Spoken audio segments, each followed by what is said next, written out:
দেশ সন্ধ্যায় স্বাগত জানাচ্ছি আমি ফখরুল ইসলাম। মত পার্থক্য থাকলেও সবাই এক পরিবার, এমনটা বলেছেন প্রধান উপদেষ্টা ডক্টর মোহাম্মদ ইউনূস। জাতীয় ঐক্য ও রাজনীতির ভেতর বাহিরে এই শিরোনামে আজ আমরা কথা বলবো। আমাদের সঙ্গে স্টুডিওতে সরাসরি উপস্থিত আছেন জনাব ইলিয়াস খান, সিনিয়র সাংবাদিক ও সাবেক সাধারণ সম্পাদক, জাতীয় প্রেস ক্লাব। আপনাকে স্বাগত জানাচ্ছি। আমরা সরাসরি প্রশ্ন যেতে চাই। ভারতের মিথ্যা তথ্য আগ্রাসনের কবলে বাংলাদেশ, আপনি নিজে জানেন, তবুও থামছে না নিন্দার ঝড় পুরো বাংলাদেশ জুড়ে। জাতীয় ঐক্যের পথে বাংলাদেশ। ভারত যে তথ্য আগ্রাসন চালাচ্ছে তার সত্যতা আপনার কাছে কি মনে হয়? এমন কি ঘটছে? আমরা ফ্যাক্ট চেকের মাধ্যমে আসলে দেখছি যে এর কোনো সত্যতা নাই। একই সঙ্গে আপনি জানেন যে মিথ্যা তথ্য ছড়ানোতে শীর্ষ দেশ বিশ্বের ভারত। WEF এর একটি প্রতিবেদন আমরা লক্ষ্য করেছি। কি বলবেন? এটা ভারত তথ্য এই সন্ত্রাসী একটি ভালো কাজ করেছে, আমি মনে করি ভালো কাজ। এটি বাংলাদেশের সব মানুষ ঐক্যবদ্ধ হয়েছে, যার মধ্যে যতটুকু বিভক্তি ছিল সবাই এখন ঐক্যবদ্ধ হয়েছে এবং ভারতের বিপক্ষে সব মানুষ এক পতাকার নিচে দাঁড়িয়েছে। কারণ অত্যন্ত দুর্ভাগ্যজনকভাবে ভারত আমাদের, আমি বলতে চাই, সুপ্রতিবেশী, যদিও সে আচরণটি এখন তারা করছে না। ভারত বাংলাদেশের জনগণের সঙ্গে ভারতের বন্ধুত্ব হওয়ার কথা ছিল, কারণ আমাদের মহান মুক্তিযুদ্ধে ভারতের অবদান আছে, এটি অনেকেই বলেন, আমরাও বলি, এটি ইতিহাসের অংশ। কিন্তু তারা একটি দলের সঙ্গে এবং একটি দলের ক্ষমতাচ্যুতির পরে সেই দলটির প্রধানমন্ত্রী সহ বিনা ভোটে হলো যত সদস্য ছিল বা পার্লামেন্ট সদস্য সবাই পালিয়ে গেছে। বিভিন্ন তাদের কি বলে যে সেই দলটির যে বর্ষংবোধ যেসব কর্মকর্তা ছিল তারাও পালিয়ে গেছে।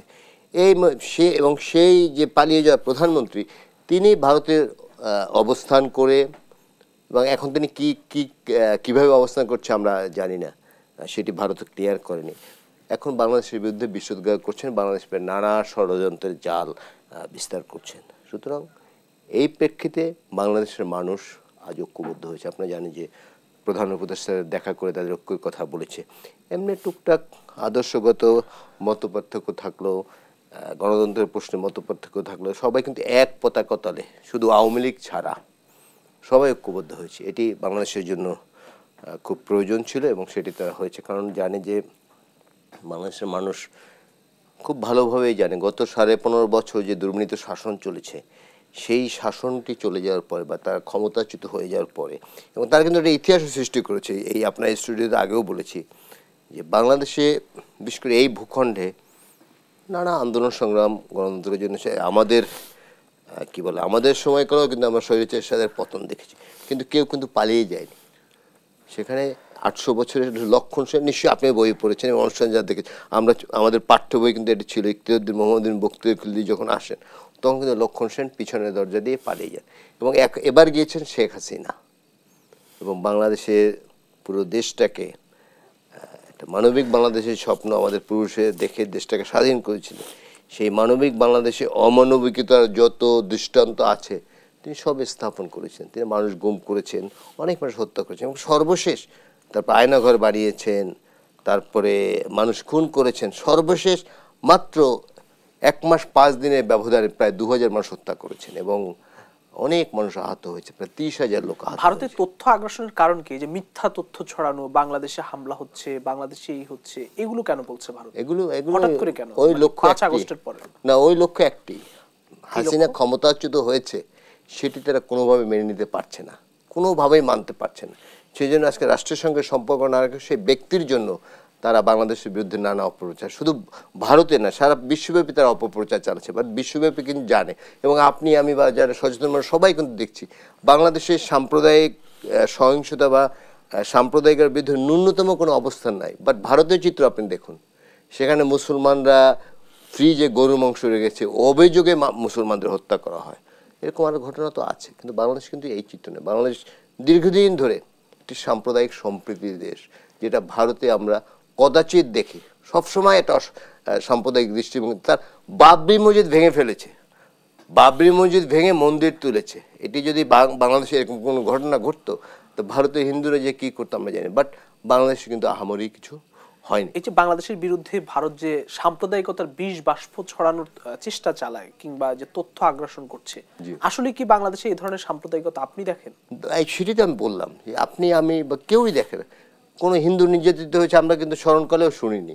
এই যে এবার 5ই আগস্টের পর আপনি দেখুন অনেক আওয়ামী লীগ নেতা যারা হিন্দু ধর্মাবলম্বী তাদের উপর যখন ক্ষুব্ধ মানুষ কোনো অ্যাকশন নিয়েছে বা ক্ষুব্ধ মানুষ কিছু বলেছে, তখন সাম্প্রদায়িকতার বীজবাষ্প ছড়ানো হয়েছে যে সংখ্যালঘুদের উপর নির্যাতন করেছে। বা বিএনপি ভারপ্রাপ্ত চেয়ারম্যান জনাব তারেক রহমান তিনি তো বলেছেন বাংলাদেশে সংখ্যালঘু সংখ্যাগুরু বলতে কিছু নেই। এই ভূখণ্ডে যারা মানুষ তারা এই বাংলাদেশের নাগরিক, এরা সবাই সমান অধিকার ভোগ করে। সুতরাং ভারত যে বীজবাষ্প ছড়াচ্ছে আমরা কোথাও তো দেখিনি, কোথাও শুনেই না কিছু হচ্ছে। এই যে একজন আইনজীবীকে হত্যা করা হলো এবং নির্মমভাবে, নিশ্চয়ই আমরা সামাজিক যোগাযোগের মাধ্যমে কল্যাণে দেখেছি কি নির্মমভাবে হত্যা করা হয়েছে, এবং সব কিছুতে কিন্তু হিন্দু ধর্মাবলম্বীরা জড়িত, কিন্তু তাদের বিরুদ্ধে কোথাও কোনো ব্যবস্থা নিয়েছে? কোথাও কোনো সাম্প্রদায়িক হামলা হয়েছে বা কোথাও তাদেরকে অত্যাচার নির্যাতন করা হয়েছে? কিচ্ছু নেই। কিন্তু আপনি দেখুন একজন কি বলে যে একজন ধর্মীয় ব্যক্তি, নামটা আমি ভুলে গেছি, তাকে গ্রেপ্তার করার কারণে ভারতের সব রাজনৈতিক দল ঐক্যবদ্ধ হয়েছে। কিন্তু ভারতে এই ধরনের ঘটনা মুসলমানদের উপর অহরহই ঘটে। সুতরাং এসব বিষোদ্গার ছড়িয়ে বাংলাদেশ কেমন দেশ সারা বিশ্বব্যাপী।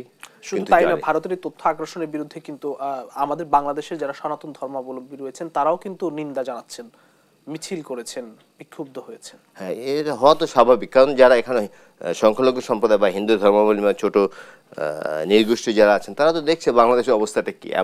প্রচার চালাচ্ছে এমনভাবে যে বাংলাদেশে কোনো হিন্দু বোধহয় বেঁচে নেই বা সবার উপর অত্যাচার নির্যাতন তারা চালানো হচ্ছে, কিন্তু তারা তো দেখছেন না কোথাও যে কোথাও কোনো নির্যাতন অত্যাচার চালানো হচ্ছে। সুতরাং তারা তো সচেতনভাবে এবং এদেশের নাগরিক হিসেবেই তারা কিন্তু প্রতিবাদটি করেছে। সম্প্রতি বাংলাদেশে ভারতের পররাষ্ট্র সচিব আসছেন, কূটনীতিতে আসলে কি ধরনের প্রভাব পড়তে পারে?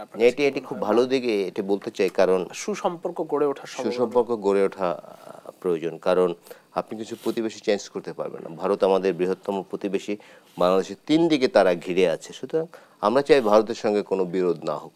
ভারত যেমন আমাদের উপর নির্ভরশীল, বাংলাদেশ কিন্তু ভারতের জন্য একটা বিরাট মার্কেট। এবং আপনি জানেন যে ভারতীয় জনগণ এখানে যে কাজ করে তাদের যে বিদেশ থেকে যে আয় রেমিটেন্স, ছোট্ট একটি দেশ কিন্তু 3য় অবস্থানে আছে বাংলাদেশ থেকে যারা কাজ করেছে, যে রেমিটেন্স পাওয়ার অভিযোগ রয়েছে যে যারা হুন্ডির মাধ্যমে অনেক টাকা পাঠান।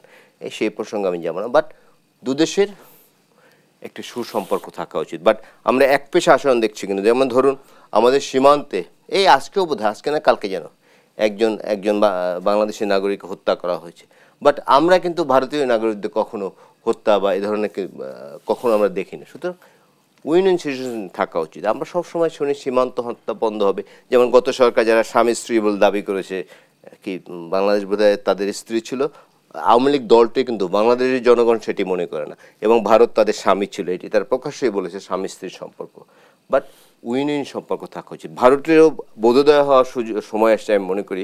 যেমন আজকে আমি দেখে আসলাম, আজকে না কালকে জানো, যে নেপালের যিনি প্রধানমন্ত্রী তিনি প্রথম চীন সফরে গিয়েছেন, পিকে শর্মা ওলি। কারণ হচ্ছে এটি প্রমাণ করে যে যারা চীনপন্থী, ভারতের প্রতিবেশী যে দেশগুলো রয়েছে একটি দেশের সাথেও তাদের সুসম্পর্ক নেই। শুধু বাংলাদেশের একটি রাজনৈতিক দলের সাথে তাদের সুসম্পর্ক ছিল। আপনি যেমন ধরুন পাকিস্তান চিরবৈরী রাষ্ট্র, চীনের সাথে সম্পর্ক ভালো নেই। এই যে নেপালের কাহিনী আমি একটু আগে বললাম, এই যে মালদ্বীপ ছোট্ট একটি দেশ, 4 লাখের মতো মানুষ বাস করে, সেই দেশে কিন্তু এখন চীনপন্থী সরকার। এটি তারপর শ্রীলঙ্কার কথা ধরুন, এটি ভালো দিক না। সর্বশেষ বাংলাদেশের সাথে সম্পর্ক ছিল বাংলাদেশের রাজনৈতিক দলের সঙ্গে, বাট সেই দলটির প্রধানমন্ত্রী বা প্রধান যিনি ছিলেন তিনি পালিয়ে যাওয়ার পর এখন সম্পর্কটি আসলে তিক্ততার পর্যায়ে পৌঁছেছে। বাট আমি চাই বা আমরা চাই যে এটি হওয়া উচিত না। দুই দেশের মধ্যে সুসম্পর্ক থাকা উচিত। এই যে আজকে দেখলাম যে এবং তারা কত অন্যায় আচরণ করছে, বাংলাদেশি রোগীদের যেতে দিচ্ছে না, তাদের নানাভাবে হেনস্থা করা হচ্ছে, হোটেলে থাকতে দিচ্ছে না, কোনো হাসপাতাল ঘোষণা দিচ্ছে যে বাংলাদেশের রোগীদের চিকিৎসা করাবে না। এটি হওয়া উচিত নয়। সুতরাং সুসম্পর্ক, এই যে পররাষ্ট্র সচিব এসছেন, আশা করি সম্পর্কে নতুন দুয়ার উন্মোচিত হবে। কারণ শুধু একটি দলের সঙ্গে যদি নয়াদিল্লি সম্পর্ক রাখে তাহলে চলবে না, বাংলাদেশের মানুষের সাথে সম্পর্ক করতে হবে। ভয়মুক্ত নতুন বাংলাদেশ দেখতে চান সরকারের প্রধান উপদেষ্টা ডক্টর মোহাম্মদ ইউনূস। স্মরণকালে শক্তিশালী জাতীয় ঐক্য দেখবে কিনা? আমরা দেখছি বেশ কয়েকটি ঘটনা গত 2 দিন যাবৎ বিভিন্ন রাজনৈতিক দল, বিভিন্ন ধর্মীয় প্রধানদের সঙ্গে যে বৈঠকগুলো আমরা লক্ষ্য করছি, হ্যাঁ, এটি সামনের অত্যন্ত দিকে আমরা ভালো একটি দিক। নতুন স্বপ্ন দেখব কিনা? নিশ্চয়ই নতুন স্বপ্ন দেখব, কারণ এবং একটি পরিবারের কথা বলছেন, মত পার্থক্য আছে বাট এক পরিবার হয়ে বাংলাদেশ থাকছে। সেটি তো হচ্ছে। আমি যদি ভুল না বলে থাকি, শুধু আওয়ামী লীগ ছাড়া, যেমন আওয়ামী লীগ গণতন্ত্রে বিশ্বাস করেন, গত 15.5 বছর তারা গণতন্ত্র হত্যা করেছে। এখন যারা দেশে গণতন্ত্রের উদ্ধারের জন্য যারা আন্দোলন করেছে বিএনপির নেতৃত্বে, সবাই এখন ঐক্যবদ্ধ। দিস দ্য ফার্স্ট টাইম আপনি দেখবেন এই যে আন্দোলনটি হলো। আমরা আগের আন্দোলনে সবসময় দেখেছি যে কলেজ বিশ্ববিদ্যালয়ের শিক্ষার্থীরা সাধারণত অংশ নিত। এবার কিন্তু মাদ্রাসা, কওমি মাদ্রাসা, এমনি যে মাদ্রাসা, অন্য মাদ্রাসা রয়েছে, দাখিল মাদ্রাসা, সেখানে কিন্তু সব ছাত্ররা অংশ নিয়েছে। সুতরাং এবার একটু ঐক্যের সময় এসছে এবং সবাই ঐক্যবদ্ধ হতে চাচ্ছে। এর মধ্যে যেন কেউ খুচরা রাজনীতি না করে, নিজেদের কোনোভাবে কোনো উপায়ে ক্ষমতায় যাওয়ার প্রচেষ্টা না করে দেশটাকে, যেমন আপনি ধরুন আমেরিকার পাশে কিউবা আছে, অনেক বছর ধরে টিকে আছে। আমেরিকা বহু চেষ্টা করেছে কিউবাকে কিউবার যে বামপন্থী সরকার হচ্ছে তাদেরকে শেষ করে দিতে, কিন্তু পারেনি কিন্তু কোনোদিন। সুতরাং ভারত বড় দেশ, আমরা ছোট দেশ, আমরা সবসময় মাথা নুয়ে চলবে, এটি কিন্তু ঠিক নেই। এটি ভারতের ভাবাও ঠিক না। এবং আপনি যেটি বলেছেন, আপনার সাথে আমি একমত। এবং এই যে বাংলাদেশের মানুষ এবার কিন্তু একটা নতুন ধরনের পয়েন্টে একত্রিত হয়েছে দেশের স্বাধীনতার সার্বভৌমত্বের প্রশ্নে। কারণ গত 15.5 বছর যে নতজানু নীতি ছিল ভারতের সঙ্গে, সেটি ছিল আমাদের জন্য অবমাননাকর। এবং সরকার বোধহয় সিদ্ধান্ত নিয়ে যাচ্ছে যে এই আওয়ামী লীগের আমলে যে চুক্তিগুলো হয়েছে ভারতের সঙ্গে, সবই অসম চুক্তি, সেগুলো বাতিল করা হবে। এটি খুব ভালো দিক। আমি শুধু এটিকে বলতে চাই, আমাদের স্বাধীনতার মতভেদ নানা কিছু থাকতে পারে, তা আমাদের স্বাধীনতার সার্বভৌমত্বের প্রশ্নে সবাইকে ঐক্যবদ্ধ থাকতে হবে এবং সবাই ঐক্যবদ্ধ হচ্ছে। আমরা এই আলোচনা নিশ্চয়ই ফিরবো। আমার সঙ্গে আছেন জনাব ইলিয়াস খান। আমরা একটা বিরতি থেকে ফিরে এসে আবার আলোচনা ফিরতে চাই। প্রিয় দর্শক, দেশ সন্ধান নিচ্ছি একটি ছোট্ট বিরতি, ফিরছি একটু পর, সঙ্গে থাকুন।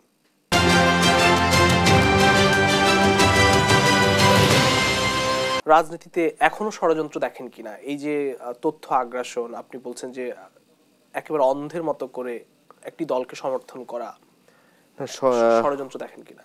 না, ষড়যন্ত্র তো আছে, দেশি বিদেশি ষড়যন্ত্র আছে। বাংলাদেশের গণতন্ত্র যদি বিপন্ন হয়, সেই চেষ্টা নানা পক্ষ থেকে আছে। যেমন এখন ধরুন নির্বাচন প্রসঙ্গে আমি বলি, একটি পক্ষ চাচ্ছে এই ঐক্যের মধ্যেও একটি পক্ষ চাচ্ছে নির্বাচন দেরিতে হোক, বাট এটি কিন্তু গণতন্ত্রের জন্য ভালো নয়। নির্বাচিত ব্যক্তিরা যখন ক্ষমতায় থাকবেন তখন গণতন্ত্র থাকবে। অনির্বাচিত ব্যক্তিরা যত বেশি দিন থাকবেন গণতন্ত্র কিন্তু বিপন্ন হবে। সুতরাং আমি মনে করি ষড়যন্ত্র আছে। ষড়যন্ত্র মোকাবেলা করার জন্য এই সরকার যত দ্রুত সম্ভব একটি নির্বাচিত প্রকৃত প্রতিনিধি, আওয়ামী লীগের মতো প্রতিনিধি না, যে বিনা ভোটের প্রতিনিধি, দামি প্রতিনিধি, রাতের ভোটের প্রতিনিধি, এরকম প্রতিনিধি না, প্রকৃত প্রতিনিধির হাতে যখন ক্ষমতা হস্তান্তর করবে তখন দেশের সব যত টুকটাক সমস্যা এখন আছে এগুলো সব ঠিক হয়ে যাবে। সুতরাং এই ষড়যন্ত্র মোকাবেলা করতে হলো কিন্তু এবং এই জন্যে আমি বলতে যেতে চাই যে এই সরকারকে দ্রুত উচিত, সংস্কারের কথা আছে, সংস্কার তো কন্টিনিউয়াস প্রসেস, সংস্কারও চলতে থাকুক, নির্বাচনী প্রক্রিয়াও চলতে থাকুক। কারণ নির্বাচনী রোডম্যাপ ঘোষণা করলে কিন্তু তারপর নির্বাচন অনুষ্ঠান পর্যন্ত সময়ের প্রয়োজন আছে। সুতরাং এই সময় জরুরি যে সংস্কারগুলো সেগুলো কিন্তু করে ফেলা যায় বলে আমি মনে করি। আমরা আসলে সম্প্রতি লক্ষ্য করেছি যে অর্থনৈতিক শ্বেতপত্র প্রণয়ন কমিটি একটি শ্বেতপত্র দিয়েছে। খুবই চমৎকারভাবে তারা তুলে ধরেছে যে স্বৈরাচার সরকারের যে 15 বছর বিগত শেখ হাসিনা সরকারের হরিলুটের তথ্য তারা দিয়েছে, যেখানে আসলে হরিলুট করা হয়েছে এই ধরনের শব্দ উল্লেখ করে তারা বলেছে যে লক্ষ লক্ষ কোটি টাকা আসলে পাচার হয়েছে। এই পাচারকৃত অর্থ, বাংলাদেশের অর্থনীতি এখন কোন জায়গায় দাঁড়িয়ে, পাচারকৃত অর্থ আসলে ফেরাবে কে, কিভাবে সম্ভব? আমি আশা করতে চাই বা আমি বলতে চাই, যদি এই সরকার আন্তরিক হয়, এবং আমি দৃঢ়ভাবে বিশ্বাস করি যে এই সরকার আন্তরিক, কারণ এই সরকারের যিনি প্রধান তিনি সারা বিশ্বব্যাপী একজন, শুধু বাংলাদেশ না, ছোট্ট বাংলাদেশের সরকার বা রাষ্ট্রপ্রধানরা কিন্তু এত প্রভাবশালী হন না, বাট এই সরকারের যিনি প্রধান তিনি কিন্তু সারা বিশ্বব্যাপী একজন প্রভাবশালী লোক। এবং নিঃসন্দেহে তিনি চেষ্টা তো করবেনই যে অনেক অর্থ, আমি ফিগারটা এই মুহূর্তে ভুলে গেছি কত টাকা পাচার করা হয়েছে, তিনি ইচ্ছে করলে এগুলো আনা সম্ভব। 17 লাখ কোটি টাকা বলা হয়েছে যে তার চেয়েও বেশি, বা তার চেয়েও বেশি। অন্যান্য বেসরকারি এসেছে যে আরো বেশি, প্রায় 10 লাখ কোটি টাকা যোগ করেছে। এটি আনা সম্ভব, এটি উদ্যোগ নেওয়া উচিত। তাহলে এই পাচার যারা করেছে তারাও একটু সতর্ক হবে। ভবিষ্যতে যারা পাচার করতে চায়, এখনো এই বাংলাদেশের মানুষ তো, ধরুন গত সরকার পালিয়ে গেছে, এখন যারা এখানে আছে তারা তো এই দেশের মানুষ। সুতরাং মেন্টাল মেকআপ কিন্তু সবারই মোটামুটি একরকম, এই দেশে থাকে, বাট তারা ইউরোপ আমেরিকা পছন্দ করে বা মালয়েশিয়া পছন্দ করে, সিঙ্গাপুর পছন্দ করে। সেটি না করে যে লুটপাট হয়েছে সেই টাকাটা যদি দেশে থাকতো, যেমন এরশাদের আমলে, এরশাদ সাহেবের আমলে কিন্তু অনেক টাকা পয়সা লুটপাট হয়েছে, অনেক দুর্নীতি হয়েছে, সেটি কিন্তু বাইরে পাঠাতে পারেনি। টাকাটি যখন দেশে থাকে তখন কিন্তু মানুষ কোনো না কোনোভাবে উপকৃত হয়। কিন্তু এবারের সংকটটি হচ্ছে সব টাকা বিদেশে পাঠিয়ে দেওয়া হচ্ছে এবং এটি দেশের জন্য আপনি বিপর্যয়। জানেন যে বিগত স্বৈরাচার সরকারের 63 জন মন্ত্রী এমপি যাদের আসলে দ্বৈত নাগরিকত্ব ছিল, এটি দুইটি দেশের ভাবা যায়, পাসপোর্ট ছিল, এইটা কি সম্ভব সংবিধানের অনুযায়ী? সম্ভব তো না, কোনো কিছুই, কোনো সংবিধান কোনো কিছু না। শেখ হাসিনা যা বলতেন সেটাই ছিল দেশের আইন। আপনি দেখুন এই বিচারাঙ্গনের কথাই যদি ধরেন, বেগম খালেদা জিয়ার নামে 60টি মামলা ছিল মাত্র, 111 সরকার আমল করেছিল, সেই মামলা 37টিতে পরিণত হয়েছিল এবং পালিয়ে যাওয়া প্রধানমন্ত্রী শেখ হাসিনার নামে 15টি মামলা ছিল, একটি মামলাও কিন্তু নাই। এই তো বিচারাঙ্গনের অবস্থা। শুধু আপনি যেটি বললেন সেটি, যে দেশে নিয়ম কানুন চলে, নিয়ম কানুনে যে দেশ চলে সেই দেশে এসব জিনিস প্রযোজ্য। বাংলাদেশ কোনো নিয়ম কানুন যদি চলেনি, তো যদি চলতো, এই যে আমরা নিশ্চয়ই জানি যে একজন, উনি ভূমি মন্ত্রী ছিলেন বোধহয়, সাইফুজ্জামান জাভেদ, জি, উনি এই লন্ডন সহ পৃথিবীর বিভিন্ন দেশে অনেক হাজার হাজার কোটি টাকা পাঠিয়েছেন এবং অনেক স্থাপনা কিনেছেন। এটি তো কোনো গণতান্ত্রিক দেশে, একটি সভ্য দেশে, একটি সুস্থ দেশে, যে দেশ আইনের শাসনে, সেসব দেশে চিন্তা করা যায় না।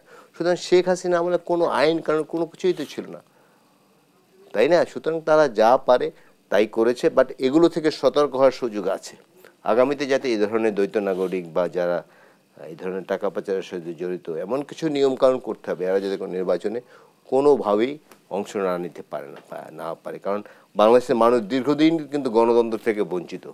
মানুষ কিন্তু প্রকৃত গণতন্ত্র চায়, সেই গণতন্ত্রই যাতে ফিরে আসতে পারে সেই জন্য একটা ভালো পার্লামেন্ট, এসবেই যেমন পার্লামেন্টে আপনি হয়তো 80 সদস্যের কোনোদিন নামই শোনেন না, বা ওই বাজারের বাইজি গান গায়, পার্লামেন্টে এসে গান গাচ্ছে, হ্যাঁ, এরকম যাদেরকে পার্লামেন্ট সদস্য বানিয়েছে, এরা যাতে আর না হতে পারে, সুস্থ গণতন্ত্রের পরিবেশ বাংলাদেশে দিতে হবে বলে আমি মনে করি। আজকে কিন্তু কুমিল্লা একটি অনুষ্ঠানে জামাতও কিন্তু নির্বাচনের কাজের গতি বাড়ানোর কথা জানিয়েছেন এবং আহ্বান জানিয়েছেন সরকারের প্রতি যেন নির্বাচনটি দ্রুত করা সম্ভব হয়। সংস্কার ছাড়া যেহেতু নির্বাচন সম্ভব নয়, প্রধান উপদেষ্টা বলেছেন আসলে সংস্কারের গতি ঠিক করে দেবে কবে নির্বাচন হবে। সেক্ষেত্রে আসলে সংস্কারের গতি আপনি কতটা দেখেন? আমি দেখি, এবং জামাতের আমি যেটা বলেছেন, তারা তো গণতন্ত্র উদ্ধারে দীর্ঘদিন আন্দোলন করছেন বিএনপির সঙ্গে, এবং তারা কিন্তু অনেক নির্যাতিত হয়েছে। কোথাও ঘরোয়া মিটিংও করতে পারে না কোথাও, সেখানে তাদেরকে কি বলা যায়, যে সেখানেও গিয়ে তাদেরকে অ্যারেস্ট করা হয়েছে, নানা অত্যাচার নির্যাতন, তাদের যে দলের যে মূল নেতা অনেককে ফাঁসি দেওয়া হয়েছে। সুতরাং জামাত তো নির্বাচন যাবে, বাংলাদেশের গণতন্ত্রের জন্য জামাতও তো লড়াই করেছে। সুতরাং তারা যেটি চাচ্ছে যে যথাযথই বলেছে, এখন সব এক পয়েন্টে এসে দাঁড়িয়ে যাচ্ছে যে দ্রুত নির্বাচন দিতে হবে। দ্রুত না এমন না যে আগামী মাসে নির্বাচন বা 2 মাস পরেই দেন, সেটা কোনো দল কিন্তু বলছে না। সুতরাং একটা যৌক্তিক সময়, এবং যৌক্তিক সময়টা যেন অনির্দিষ্টকাল যেন না হয়, সেটি যেন একটি সীমা থাকে। আমি যে কথাটা একটু আগে আমার কথায় বলেছি, যে নির্বাচিত জনপ্রতিনিধিরাই কিন্তু, যদি নির্বাচিত জনপ্রতিনিধিরা ক্ষমতা গ্রহণ করে, টুকটাক সমস্যা যেগুলো আছে দেশের নানা ষড়যন্ত্র করে, সেগুলো ভালোভাবে মোকাবিলা করা যাবে। নির্বাচিত সরকার না আসলে কিন্তু সেটি সম্ভব না। কিন্তু সংস্কার ছাড়া তো নির্বাচন হচ্ছে না। সংস্কারের গতি আসলে কতটা? এটি বাড়াতে হবে। এই অনেক কিছু দৃশ্যমান হচ্ছে না কিন্তু, কারণ বোধহয় 31 ডিসেম্বরের মধ্যে যে 11টি কমিটি করা হয়েছে, অধিকাংশ আমি যদি ভুল না জেনে থাকি, রিপোর্ট প্রদান করা কমিশন, সংস্কার কমিশন যেটি করা হয়েছে 11টি, 31 ডিসেম্বরের মধ্যে রিপোর্ট দেওয়ার কথা। বাট খুব বেশি দৃশ্যমান এখন আমরা দেখেন, দুই একটি সাংবাদিক সম্মেলন বা এই সামান্য তৎপরতা দেখেছি। আমার মনে হয় তৎপরতা আরও বাড়ানো দরকার, এবং মনে রাখতে হবে সবাইকেই, যদি আমি বসে থেকে ভাবি যে নির্বাচন যেদিন হোক অসুবিধা নেই, এটি ভাবার কিন্তু কোনো সুযোগ আছে বলে আমি মনে করি না। কারণ বাংলাদেশের মানুষের মধ্যে সংস্কার যেমন প্রয়োজন, এক ধরনের ভোটের ক্ষুধাও কিন্তু আছে। দীর্ঘদিন তারা ভোট দিতে পারে না, তারা ভোট দিতে চায়।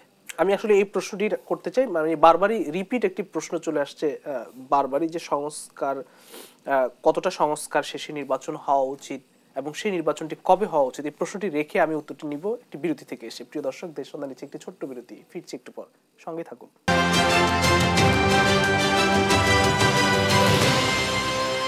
না, সংস্কার যতটুকু প্রয়োজন, যেমন সুষ্ঠু নির্বাচনের জন্য কিছু সংস্কার প্রয়োজন, সেটির ব্যবস্থা করতে হবে।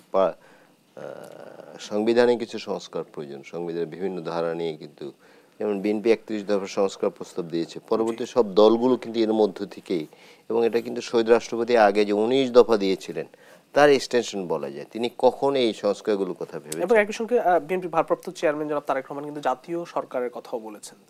সেটা তো তিনি প্রথম থেকেই বলছেন, কারণ আসলে তো সব মানুষ মিলিয়ে আওয়ামী দুঃশাসনের বিরুদ্ধে আন্দোলন করেছে। আর দেশে এখন যে বিশেষ করে আমাদের প্রতিবেশী দেশে যে রোল প্লে করছে, যে নেগেটিভ রোল প্লে করছে, এটিকে যদি সামাল দিতে হয় যে জাতীয় সরকারের প্রয়োজন বলে আমিও মনে করি।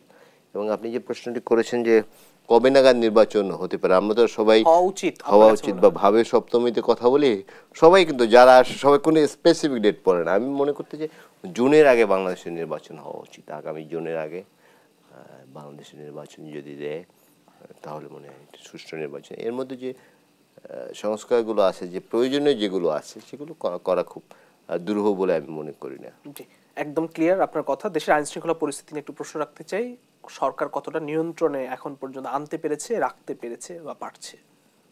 না, সরকার আন্তরিক আছে, বাট নানা ষড়যন্ত্র তো আছে। আপনি জানেন পুলিশ বাহিনী, বিশেষ করে পুলিশ বাহিনীকে কতটা শক্তিশালী, পুলিশ বাহিনী অনেকে জয়েন করেনি, কিছু কিছু জায়গায় রদবদল হয়েছে, বাট ম্যাক্সিমাম তো এখনো গত স্বৈরাচার সরকার আমলে যারা নিয়োগপ্রাপ্ত আছেন তারাই আছে। এবং তখন কিন্তু একদম ব্লাড টেস্ট করে বাহিনীতে লোক নেওয়া হতো, আমরা কিন্তু এগুলো জানি। সুতরাং সবাই তো আর বিদায় নেয়নি, এখন সবাইকে বিদায় করতে গেলে রাষ্ট্র কিভাবে চলবে? সুতরাং সরকার আস্তে আস্তে ব্লাড টেস্ট করে, মানে কে আওয়ামী লীগ ছাত্রলীগ করে বা ইভেন তার বাপ দাদা 14 পুরুষ কোন দল করতো সেটি দেখে যখন কনফার্ম হতো যে হ্যাঁ এরা সবাই আওয়ামী লীগ পরিবার, আওয়ামী পরিবার, তারা নিয়োগ পেয়েছে। আমি প্রশাসনে একটি উদাহরণ দিই। আমাদের গ্রামের বাড়ি, যিনি আমাদের থানা, ব্লাডের মাধ্যমে নির্ধারিত হতো না, আমি আপনি শুনুন না, তার মেয়ে অ্যাডমিন ক্যাডারে হয়েছে, কিন্তু তিনি একজন মুক্তিযোদ্ধা কমান্ডার। তিনি কিন্তু আমাদের থানা জেলা উপজেলা মুক্তিযোদ্ধা কমান্ডার ছিলেন, বাট তিনি আওয়ামী লীগের বিএনপির সভাপতি। এই জন্য তার মেয়েটিকে চাকরি দেওয়া হয়নি। শেষ যে কিছু তদন্ত আছে ওই মুহূর্তে সে বাদ দেওয়া হয়েছে। সুতরাং আপনি যত যোগ্যই হন, যদি আওয়ামী লীগ না করতেন কেউ কিন্তু চাকরি পায় না। বাট আওয়ামী পরিবারের লোক তারা কম যোগ্য হলেও কিন্তু চান্স পেয়ে। সুতরাং তারা কিন্তু প্রশাসন, আইন শৃঙ্খলা রক্ষাকারী বাহিনী, সরকারের সর্বত্র চাই। আমরা তো রিপোর্টে দেখেছি 14 লাখ কর্মচারীর মধ্যে 10.5 লাখ আওয়ামী লীগের আমলে নিয়োগ পেয়েছে। সুতরাং এদেরকে সরানো যায়নি। সুতরাং নানা ষড়যন্ত্র তারা করছে, বাট এগুলো দ্রুত অবসান হবে বলে আমি মনে করি, কারণ এই সরকার আন্তরিক আছে এবং আইন শৃঙ্খলা যেটুকু ব্যত্যয় হচ্ছে এগুলো খুব দ্রুত ঠিক হয়ে যাবে বলে আমি আশা করতে চাই। বর্তমান সরকার, এটি আমার শেষ প্রশ্ন, বর্তমান সরকার দেশের সবার কাছে জনপ্রিয় এবং সবার মতামতের ভিত্তিতে সরকারটি গঠিত হয়েছে। বিশেষ করে সরকারের যিনি প্রধান উপদেষ্টা তিনি ব্যাপকভাবে জনপ্রিয় ব্যক্তিত্ব সারা বিশ্ব, বাংলাদেশের পাশাপাশি।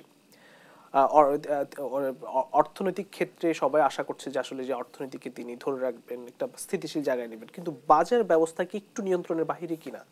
যেভাবে নিত্য পণ্যের দাম, না কিনা বলার সুযোগ নেই, বাজার ব্যবস্থার নিয়ন্ত্রণের বাইরে। আমি তো বলেছি এই সরকারের দুটি ব্যর্থতা হচ্ছে, এবং অনেকে সিন্ডিকেটের কথা বলেন। এই সিন্ডিকেট কি এই অরাজনৈতিক সরকারের সময় কি নিয়ন্ত্রণ করা যাচ্ছে না? সে কথাটাই আমি বলি, সিন্ডিকেট তো নিশ্চয়ই সরকারের চেয়ে বড় না, রাষ্ট্রের চেয়ে বড় না। সরকার একটা বিগ মেকানিজম। সরকার যদি আন্তরিক হয় তারা কিন্তু সিন্ডিকেট নিয়ন্ত্রণ করতে পারে। আপনি ঠিকই বলেছেন, রাজনৈতিক দলগুলো যখন ক্ষমতায় থাকে, সিন্ডিকেটের সাথে জড়িত থাকে যারা, তাদের উপর রাজনৈতিক ব্লেসিং থাকে এক ধরনের। কিন্তু এখন যে সরকার আছে তাদের কিন্তু এই কোনো রাজনৈতিক বিলঙ্গিং নাই, তারা কিন্তু নিরপেক্ষ সরকার। সুতরাং যারা সিন্ডিকেট করছে তারা তাদের লোক বা অন্যের লোক সেটি ভাবার সুযোগ নেই। সরকার আন্তরিক হলে, এবং আমি আশা করতে চাই বা আমি আশা করি যে সরকার আসলে আন্তরিক, তারা কিন্তু ইচ্ছে করলে সিন্ডিকেট নিয়ন্ত্রণ করতে পারে। আমরা এটি শুনতে চাই। এই সামনে রোজা এসছে, এই যে পলিটিক্যাল সরকার বলে যে রোজায় কোনো পণ্যের দাম বাড়বে না, কিন্তু আমরা জীবনে কোনোদিন দেখি নাই যে দাম বাড়েনি। এবারও তারা বলছে যে দাম বাড়বে না, বাট আমরা আশা করতে চাই দিস দ্য ফার্স্ট টাইম এটি যেন আমরা কি বলে যে এটি যেন পাই যে না দাম বাড়েনি। মন্ত্রী উপদেষ্টা আগে বলেছেন রোজার আগে, সুতরাং কোনো দাম বাড়েনি।